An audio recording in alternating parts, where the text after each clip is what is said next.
Evaluate the limit as x approaches 2 of x squared minus 4 over x minus 2. Substitute x equals 2. We get 0 over 0, which is an indeterminate form. Factor the numerator.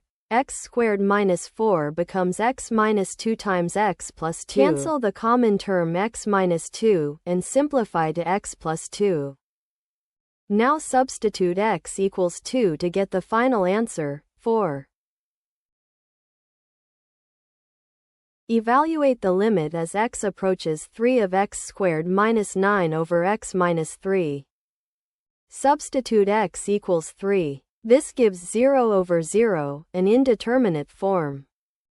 Factor the numerator. X squared minus 9 is x minus 3 times x plus 3. Cancel x minus 3 and simplify to x plus 3.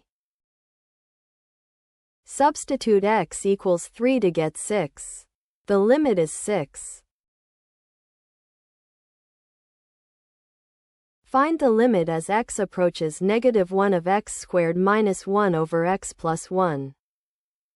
Direct substitution gives 0 over 0, which is undefined. Factor the numerator. X squared minus 1 becomes x plus 1 times x minus 1. Cancel x plus 1 to simplify the expression to x minus 1. Now plug in x equals -1 to get -2. So the limit is -2.